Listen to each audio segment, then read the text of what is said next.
Hello friends, very good morning. आज हम एक और नया टॉपिक लेके आए हैं, बैंकर लीगल एंटिटीज़। इसमें हम जो है पढ़ने वाले हैं 7 टॉपिक्स जो कि आपकी स्क्रीन पे दिख रहे होंगे। Lender liability act, consumer protection, Indian partnership act, IBC, LLP, competition act and FEMA के बारे में। फ्रेंड्स, ये बुक जो है लिखी है शेखर परिधि जी ने। बहुत ही अच्छी सुंदर बुक है। ये पीडीएफ नोट्स और आपको ये पीडीएफ बुक ये सब आपको व्हाट्सएप ग्रुप पे मिल जाएंगे। तो जितनी भी मेरी वीडियोस हैं उसमें मैंने बहुत सारी बुक्स के बारे में समराइज़ करके आपको बताया। तो आज हम जो है पढ़ने वाले हैं, ये टॉपिक्स कवर करेंगे। इसमें आरबीआई एक्ट है, बैंकिंग रेगुलेशन एक्ट है, नेगोशिएबल एक्ट है, transfer property act, Indian stamp act, Indian contract act, Indian companies act, law of limitations, bankers book evidence act, RDB, DRT, SARFAESI, कुशोरी act, general clauses, registration, civil procedure, lenders और Indian partnership act, IBC, LLP, companies act और FEMA. ये सारे topics आज हम पढ़ने वाले हैं। तो आपकी स्क्रीन पे दिख गया होगा 22 पॉइंट्स हैं, टॉपिक्स हैं, तो इनके बारे में हम पढ़ेंगे। तो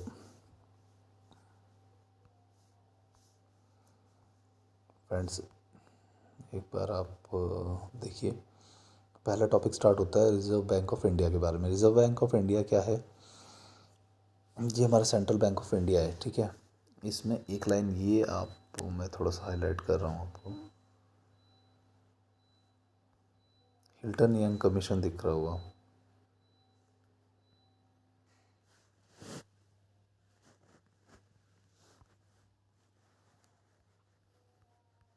यहाँ पे देखिए मंजूरा।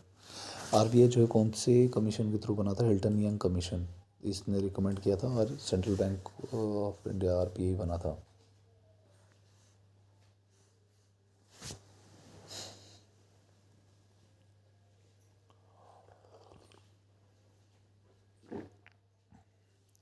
आरबीआई एक्ट 1934 ये पार्लियामेंट ने कॉन्स्टिट्यूट किया था। और इसके बाद में जो क्वेश्चन आता है वो आता है कि ये नेशनलाइज कब हुआ था, तो ये नोट कर लेंगे 1949। ये है इन जनवरी 1949 आरबीआई वाज नेशनलाइज्ड। अब आ जाएंगे नीचे, जो इम्पोर्टेंट क्वेश्चंस आएंगे उसी के रिगार्डिंग मैं आपको पढ़ा रहा हूँ। तो section 17 of the RBI act ये क्या कहता है? आरबीआई कैसा क्या बिजनेस करेगा वो उसको डिराइव करेगा। और section 18 of the RBI act ये इमरजेंसी लोन्स टू बैंक्स, इसके रिगार्डिंग आप बताएगा, ठीक है। तो आरबीआई की बेसिकली वर्किंग क्या होती है? आरबीआई क्या करता है, जो एक सेंट्रल बैंक है जो कि रूल्स गाइडलाइंस वगैरह बनाएगा। किस लिए? ताकि जो है गवर्नमेंट की फंक्शनिंग आसान हो सके और जो भी बैंक्स हैं वो प्रॉपर चलते रहें, उनमें कंप्लायंस प्रॉपर रहे, ऐसा ना हो वो पब्लिक का पैसा बटोर के और भाग जाए। इन सब चीज़ों को रोकने के लिए आरबीआई काम करता है। एनबीएफसीज वगैरह को रेगुलेट करता है। तो फ्रेंड्स, इसमें जो है आरबीआई क्या क्या चीज़ें रोकता है? ये लोन्स एडवांसेस, जैसे मान लो कोई हायर रेट ऑफ इंटरेस्ट पे एनबीएफसीज वगैरह लोन देते हैं तो उसको रोकेगा। और डिपॉजिट्स वगैरह, इंटरेस्ट वगैरह, उन सबको भी ये मेंटेन करेगा। जैसे आपने देखा होगा कि मिनिमम बैलेंस चार्जेस वगैरह वो सब चीज़ें बैंक्स लगाते हैं, या कुछ बैंक्स हैवी लेते हैं, तो वो सब चीज़ें रेगुलेट करने का काम किसका है? आरबीआई का है, ठीक है। तो इसी में आगे आपके सेक्शंस आते रहेंगे अलग अलग। सेक्शन 21 है, ये क्या देखता है? Conduct affairs of the central government and manage public डेब्ट। ये जो वन लाइनर्स हैं ये सारे आप एक बार कहीं पे स्क्रीनशॉट लेके रख सकते हैं या पढ़ सकते हैं इसको, सो दैट ये क्या होगा कि 1 मार्क्स में क्वेश्चन आ सकता है। आरबीआई एक्ट सेक्शन 22 क्या कहता है? Exclusive right to issue currency notes in India. RBI क्या करता है? बैंक नोट छापता है, पता है ना आपको।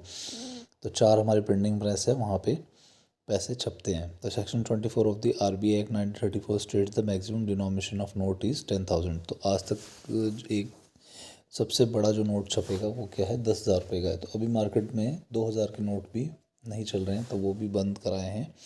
पहले वो छपे थे नोटबंदी के टाइम पे। हाँ, जिनके पास है वो लोग जमा करा सकते हैं आरबीआई में। तो section 26 of the RBI act 1934 describes the legal tender character of the Indian notes.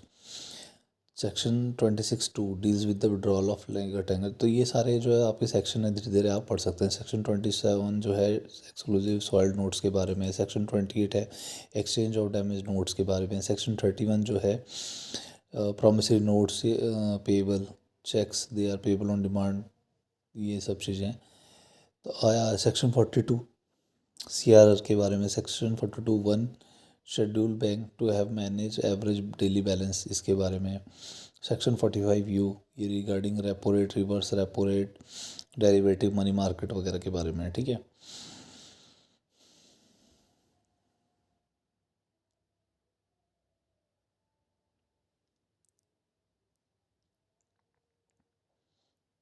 RBI basically क्या है कि गवर्निंग बॉडी भी है और बैंक्स को हेल्प भी करती है। जैसे अगर पैसे की कमी हो जाती है तो RBI हेल्प करती है। तो अब फ्रेंड्स RBI से हम स्टार्ट करते हैं। तो हमारा बैंक हो चुका है, RBI के बारे में बता दिया हमने। अब बात करते हैं बैंकिंग रेगुलेशन एक्ट 1949 के बारे में।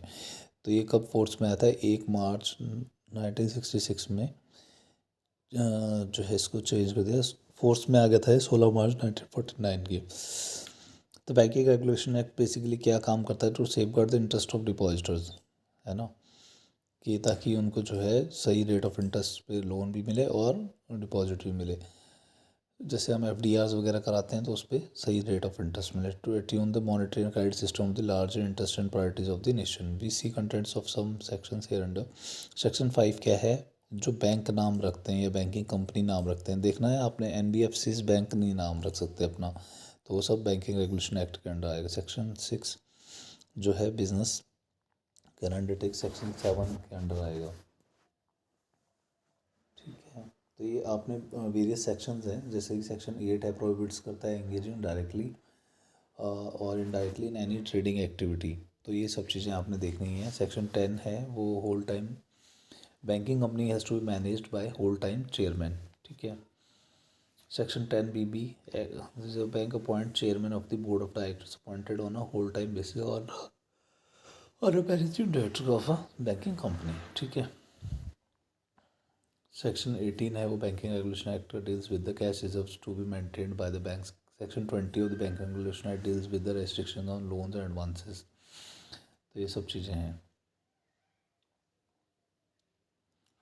इसमें जो इम्पोर्टेंट है आपने ये देखना है, सेक्शन 45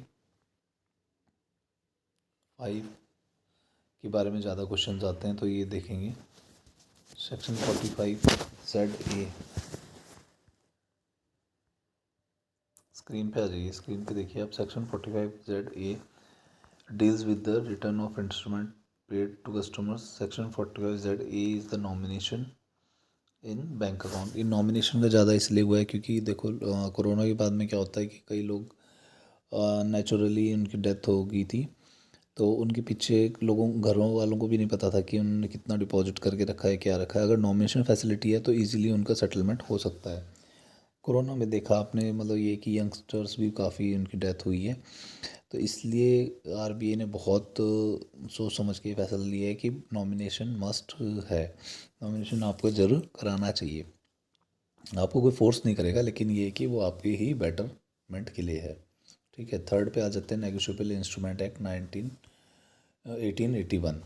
तो आप बस सिर्फ स्क्रीन देखते रहिए, और अगर आपको कोई स्क्रीनशॉट चाहिए तो स्क्रीन का ले सकते हैं जहाँ पे आपको इम्पोर्टेंट लगे, ठीक है फ्रेंड्स। तो आगे चलते हैं। NI act was passed during 1881 and came into force with effect from 1 March 1882। NI act has 148 sections और 17 चैप्टर्स हैं इसके अंदर। ये एक्ट सारी कंट्री में एप्लीकेबल है, इंक्लूडिंग जम्मू एंड कश्मीर में भी, ठीक है। NI एक्ट बेसिकली क्या है, जहाँ पे चेक की बात आएगी वहाँ पे NI एक्ट आ जाएगा।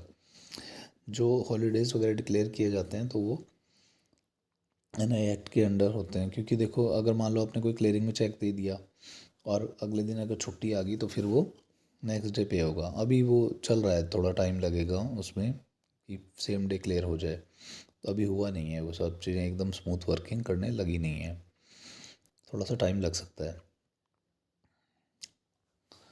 आगे इसमें क्वेश्चंस बनते हैं, जो बनेगा आपका section 8 of the NI act entitlement in his own name to the possession thereof to receive the amount due thereon from parties consideration is not compulsory to become a holder, example cheque received as a gift. तो ये sections जो है ये सब काम आएंगे आपके जब केस स्टडीज़ वगैरह के क्वेश्चंस करेंगे, तब हम आपको एक्सप्लेन कर देंगे इसमें। जैसे मान लो ए चेक किसी बी को देता है, बी आगे सी को देता है, तो क्या सी को हम पेमेंट कर सकते हैं, इस तरह की केस स्टडीज़ आएंगी, वहाँ पे ये आपके लॉस काम आएंगे। सेक्शन 9 जो है वो पोजेशन से रिलेटेड है, आप स्क्रीन में देख सकते हैं इसको। Section 30 as per section 31 of the 1934, no person other then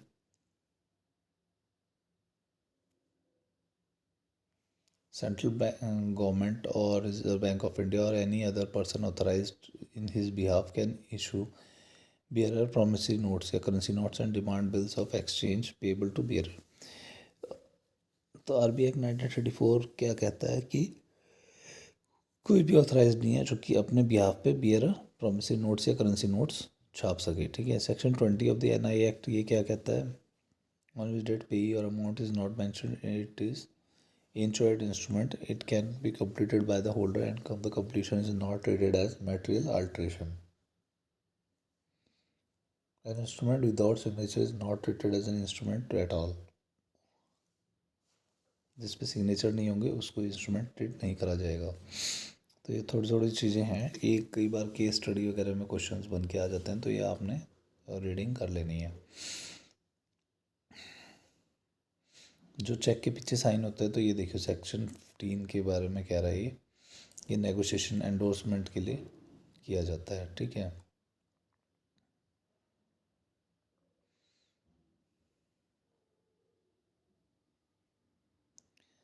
post dated cheque का क्या मतलब है, जो कि आगे की तारीख का है। जैसे मान लो आज 16 तारीख है और कोई चेक आपको 20 तारीख का मिलता है, तो वो क्या है, पोस्ट डेटेड चेक है। हमेशा पोस्ट डेटेड चेक में सावधानी से करेंगे। बाई चांस अगर क्लियरिंग में आया है तो आपको बाद में ही प्रेजेंट करना है, वो सेम डे नहीं प्रेजेंट कर देना, नहीं तो वो फिर आपकी लाइबिलिटी बन जाएगा। A cheque become stale after 3 months, मतलब जो उस पर डेट डली हुई है उससे 3 महीने बाद वो चेक किसी काम का नहीं रहेगा। तो ये भी कई बार क्वेश्चन में आ जाता है। और एक केस स्टडी आएगी कि इम्पॉसिबल डेट क्या होती है। तो इम्पॉसिबल डेट जो कि कैलेंडर में है नहीं, जैसे कि मान लो 31 फरवरी कोई लिख देता है, तो वो होगा ही नहीं। तो उसे कब पे करना है, last day of the month और 3 मंथ्स जब भी उसका लास्ट डेट होगा तब आप पे, तब तक पे कर सकते हैं आप। If the amount and figures mismatch होती हैं, तो आपने जो वर्ड्स में लिखा है उस पर ही कायम रहना है। तो ये छोटी छोटी चीज़ें NI एक्ट में आती हैं, तो ये आपको जो है प्रैक्टिकल काम भी करेंगे आप, तो भी आपको हेल्प करेगा। बियरर टू ऑर्डर चेक है, क्रॉसिंग है, ये सब छोटी छोटी चीज़ें हैं, इनके बारे में आपको डिटेल में बताएंगे।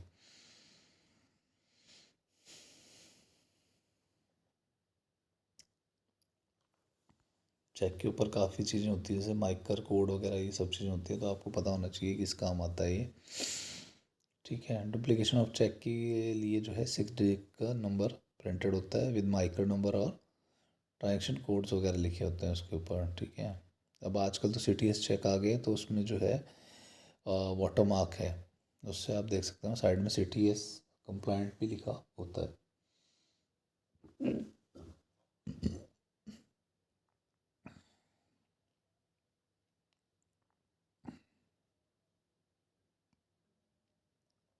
तो चेक डिसऑनर होने में भी कुछ पेनल्टीज़ हैं, वो अंडर सेक्शन 138 के अंडर आती हैं। तो ये है कि आपका दो जो बाउंस हो जाता है चेक, फिर ये कोर्ट में आप लगा सकते हैं, ठीक है। तो उसके 15 डेज़ के अंदर आपको, अगर वो पैसा जमा कर देता है तो वेल एंड गुड, नहीं करता तो फिर आगे आपने उस पर कार्रवाई करनी है।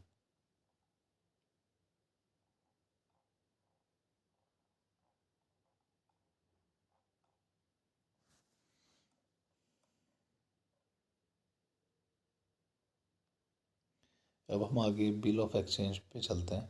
तो फ्रेंड्स ये सारा टॉपिक ये PDF है, ये आपको पढ़ने जैसा ही है। तो काफ़ी चीज़ें हमने डिस्कस कर चुके हैं।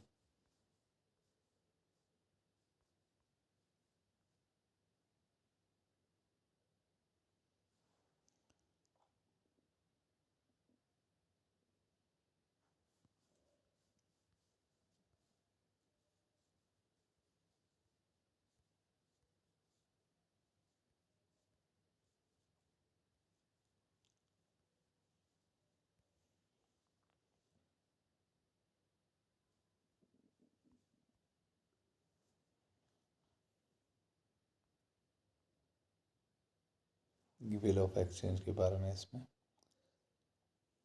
ये भी आप देख सकते हैं।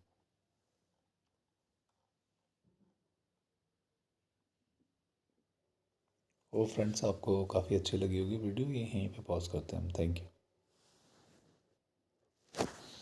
हेलो फ्रेंड्स, एक और टॉपिक लेके आए हैं जे बी सी आई बी के MCQs वगैरह में। तो हम इसमें मेन मेन चीज़ें पढ़ेंगे फ्रेंड्स। हम जो है JIB और CIB में कई बार क्वेश्चंस आ जाते हैं, तो हम इसको अभी डीप में नहीं पढ़ रहे हैं, हम सुपरफिशियली पढ़ रहे हैं। Financial system in India. Financial system in India क्या है?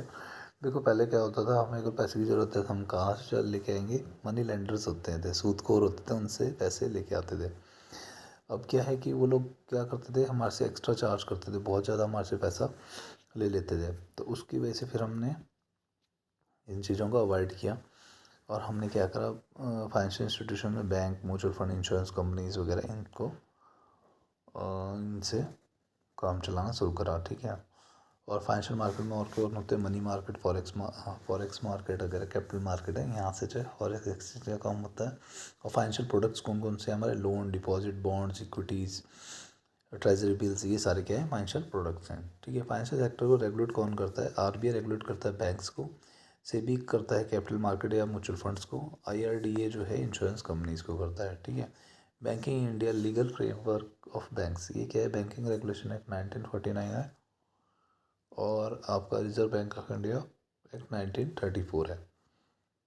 तो दो आपके जो हैं अलग अलग एक्ट्स हैं जिसके अंडर बैंकिंग पूरा रेगुलेट होता है। ठीक है। तो बैंकिंग रेगुलेशन एक्ट 1949 पे काफ़ी क्वेश्चंस आ जाते हैं। तो बैंकिंग सिस्टम रेगुलेट होता है इन दोनों एक्ट के थ्रू। और RBI क्या है? हमारा सेंट्रल बैंक है। RBI कौन से कमीशन के अंडर आया था? हिल्टन यंग कमीशन के अंडर। ठीक है। तो बैंक RBI क्या क्या रेगुलेट करेगा? Statutory corporation, banking company, cooperative societies को।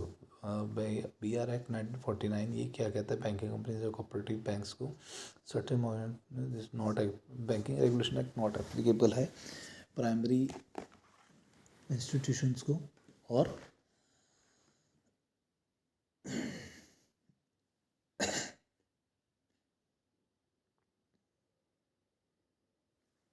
अपना लैंड डेवलपमेंट बैंक्स वगैरह को बैंकिंग रेगुलेशन एक्ट नहीं करता है। ठीक है। BR एक्ट अलाउस क्या अलाउ करेगा? Section RBI section 22 to issue licence to the bank. Banking regulation act के अंडर जो है लाइसेंस दिए जाते हैं बैंक्स को काम करने के लिए। ठीक है। नेक्स्ट देखते हैं, ये गोल गोल से ऐसे बना के दिखाया हुआ है। तो इसमें क्या है? बैंकिंग रेगुलेशन एक्ट का जो है काम धंधा क्या है? रेगुलेशन करना, पेनल्टीज लगाना, और क्या करना?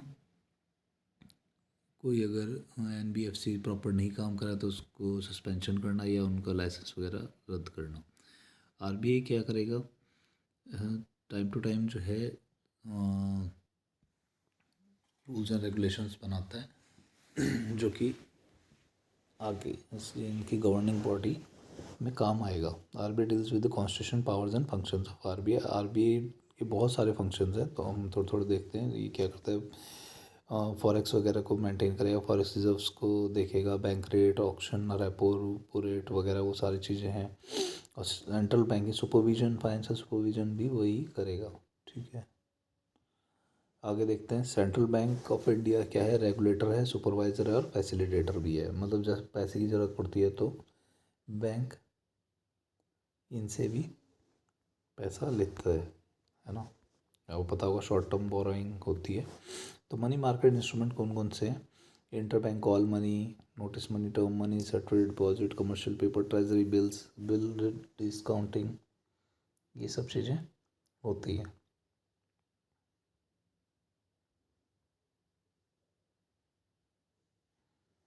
तो फ्रेंड्स का सर्टिफिकेट और डिपॉजिट के बारे में पढ़ेंगे। ये क्या होता है? शॉर्ट टर्म बोरोइंग होती है 7 दिन से लेके 1 साल तक की, मैक्सिमम 3 साल की हो सकती है। मिनिमम अमाउंट जो है 1 लाख है। इसमें स्टाम्प ड्यूटी वगैरह इंडियन स्टैम्प एक्ट के अकॉर्डिंग देनी होती है। ठीक है। issued to individuals, corporations, trust funds, association वगैरह, issued at discount rate freely determined by the market investors. Commercial paper क्या है? शॉर्ट टर्म बोरोइंग्स है, ये भी 7 दिन से 1 साल तक के लिए होता है। इसमें जो है अमाउंट ज़्यादा होती है, 5 लाख तक कर सकते हैं, ठीक है। रेपो रेट क्या है? जो बैंक्स पैसा लेंगे उसको बोलते हैं रेपो रेट, और वापस देंगे वो reverse repo rate. Indian capital market में जो है अपना स्टॉक मार्केट NSE BSE में जो स्टॉक्स वगैरह एक्सचेंज होते हैं तो वो इंडियन कैपिटल मार्केट है। सेबी उसको रेगुलेट करता है। सेबी पावर में आया था 1 मार्च 1992 में। उसका फंक्शन बेसिकली क्या है? इन्वेस्टर्स को प्रोटेक्ट करना और सुपरवाइज करना, और जो जैसे मुनाफाखोरी को रोकना। क्योंकि कई लोग क्या करते हैं, बहुत उसमें फेक न्यूज़ डाल के कई बार कोई स्टॉक ऊपर चढ़ा देते हैं और फिर उसको बेच के बाहर आते हैं और रिटेल इन्वेस्टर्स में फंस जाता है। एमफी का बेसिकली काम क्या है?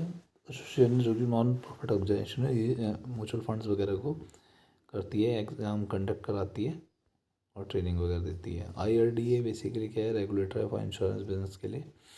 ये इस्टेब्लिश हुआ था 2000 में। IRDA फंक्शंस क्या है? Regulate, promote, ensure orderly growth, protect the interest of policy holders. Insurance sector में क्या है? डिवाइडेड इनटू 2 है, लाइफ इंश्योरेंस, जनरल इंश्योरेंस। जो जैसे आपकी मान लो सड़क दुर्घटना में मौत हो जाती है तो ये लाइफ आपकी, तो ये लाइफ इंश्योरेंस के अंडर आता है। लेकिन आपकी जो गाड़ी डैमेज हुई है सब चीज़ किसके अंडर आता है? जनरल इंश्योरेंस के under. Financial intermediaries, mutual funds और financial intermediary promote savings and mobilise funds which are invested in the stock market and bond market. Mutual funds are associations or trusts of public members and assist them in making investments in the financial instruments of the business या corporate sector. Mutual fund का am basically क्या है कि risk को कम करना investment में। Regulate कौन करता है? वो सेबी करती है। मर्चेंट बैंकिंग जो है वो subject to regulation by SEBI and RBI. Indian banks को बेसिकली रेगुलेट कौन करता है? आपका RBI। पहले नाम जो भी था इनका, अभी जो क्वेश्चन हिल्टन के बारे में पूछते हैं या फिर RBI नेशनलाइज कब होता है? 1949। यही 2 क्वेश्चन बार बार रिपीट हो रहे हैं और कोई ऐसा खास नहीं है। SBI के बारे में आ जाता है कि SBI का पहला नाम 1955 में इंपीरियल बैंक था। Now it has been change to State Bank of India. तो ये है काफ़ी अच्छा इनका जो है मार्केट है। अभी को कहीं भी देखेंगे आप, हर स्टेट में हर जगह पे आपको SBI की ब्रांचेस मिल जाएंगी। Progress of banking in India. इधर लिबरलाइज प्रोग्रेस इन्वायरमेंट जो है, बैंकिंग में क्या क्या चीज़ चेंजेस हो चुकी हैं। अब ATMs आ गए हैं, क्रेडिट कार्ड्स हैं, नेट बैंकिंग आ गई है, आपको बैंक जाना ही नहीं पड़ता है। काफ़ी सारी चीज़ें आ गई हैं, लोन लेना आसान हो चुका है, ऑनलाइन आपको बहुत सारी चीज़ें मिल रही हैं। ऑनलाइन प्लेटफॉर्म्स भी अब बहुत ज़्यादा आ चुके हैं जो कि आपको इजीली लोन दे देते हैं, ठीक है। क्लासिफिकेशन ऑफ बैंक्स, अब बेसिकली बैंक्स क्या हैं? RBI, सेंट्रल बैंक, और ये आपका प्राइवेट सेक्टर बैंक्स जैसे एक्सिस बैंक हो गया, HDFC हो गया, ये सब प्राइवेट सेक्टर बैंक्स है। ओल्ड प्राइवेट सेक्टर बैंक्स भी चल रहे हैं, फॉरेन बैंक्स भी आ गए हैं मार्केट में, जो कि आपका कंपटीशन और बढ़ चुका है। जो नेशनलाइज बैंक्स हैं पहले वही लोन देते थे, तो अब जो है NBFCs ने भी स्टार्ट कर दिया है। पब्लिक सेक्टर बैंक्स में आप SBI एसोसिएट बैंक्स तो मर्ज हो चुके हैं, तो वो कहानी ख़त्म हो चुकी है, ठीक है। RRBs अभी रहते हैं, वो भी अब मर्ज होने ही वाले हैं थोड़े टाइम में। सेंट्रल बैंक ऑफ इंडिया जो है रेगुलेटर, सुपरवाइजर, फैसिलिटेटर है। ये क्या काम करता है? RBI के बहुत सारे रोल्स हैं, यहाँ पे थोड़े से बताए गए हैं आपको। Lender of the last resort है, बैंक्स को भी ज़रूरत पड़ती है तो पैसा उधार भी देता है। बैंकर्स बैंक है, करेंसी नोट्स छाप के देता है आपको, आपका लिक्विडिटी मेंटेन करके रखता है, क्योंकि बहुत ज़्यादा अगर नोट प्रिंट हो जाएंगे तो वो लिक्विडिटी को ख़राब कर सकते हैं मार्केट में। क्रेडिट कंट्रोल वगैरह करता है, जैसे बैंक रेट, SLR, CRR वगैरह, ये सब चीज़, ओपन मार्केट ऑपरेशंस वगैरह, लैंडिंग वगैरह में भी हेल्प करता है। अब डीफ के बारे में भी अगर पढ़ेंगे तो डीफ अकाउंट के पैसा जो है वो आपको एजुकेट करने के लिए काम करता है। जैसे आपको मैसेजेस वगैरह आते हैं ना कि फ्रॉड कॉल्स वगैरह, ये सब सावधान रहना, ये सब डीफ के पैसे से होता है। कमर्शियल बैंक डिपॉजिट्स में जो है आप देखिए क्या क्या चीज़ें हो सकती हैं। सेविंग अकाउंट तो हर किसी का होता है, FD भी हर कोई खोलता है। RD पहले खोलते थे, अब तो SIP करने लगे हैं लोग। फ्लेक्सी बेसिकली क्या है कि थोड़ा जब मतलब फ्लेक्सिबल रहता है, उसमें आप जमा कर सकते हैं कम ज़्यादा। सो जैसे मान लीजिए आपकी फ्लेक्सी आरडी खुली हुई है, तो इसमें आप 100 भी जमा कर सकते हैं, 500 भी जमा कर सकते हैं। सिक्योर डिपॉजिट, करंट अकाउंट्स वगैरह इसके बारे में हम बात कर चुके हैं। एनआरआईज़ के लिए एनआरओ और एनआरई अकाउंट होता है, इसकी पूरा हमने जो है एक वीडियो बना रखी है, इसमें एनआरई एनआरओ के बारे में पूरा आपको समझाया गया, दोनों में डिफरेंस क्या है। तो यहाँ पे अभी डिस्कस करना ठीक नहीं है, बहुत लंबी हो जाएगी वीडियो। FCNR अकाउंट बेसिकली क्या है कि फ़ॉरेन करेंसी में खुलता है, और ये कुछ ही फ़ॉरेन करेंसीज हैं जैसे US dollar, GBP, Japanese yen, euro, CAD, Canadian dollar, Australian dollar. तो ये करेंसीज़ का नाम ज़रूर याद कर लें, चाहे तो इसका स्क्रीनशॉट खींच के रख लीजिए। तो इन करेंसीज़ में ही FCNR अकाउंट खुलता है, ठीक है। रिपार्टीशन ऑफ फंड्स क्या है, प्रिंसिपल और इंटरेस्ट इज अलाउड होता है। लोन प्रोडक्ट्स क्या है, फंड बेस्ड है, cash credit, overdraft, retail, term deposit, bill finance वगैरह। Loan products non fund based क्या है, letter of credit, bank guarantee, co acceptance of bills, ये सब चीज़ें। KYCs,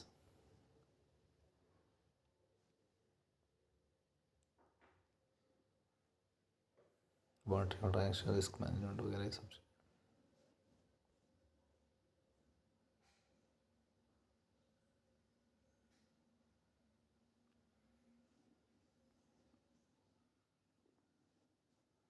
NI एक्ट जो है आपका, ये चेक से रिलेटेड है।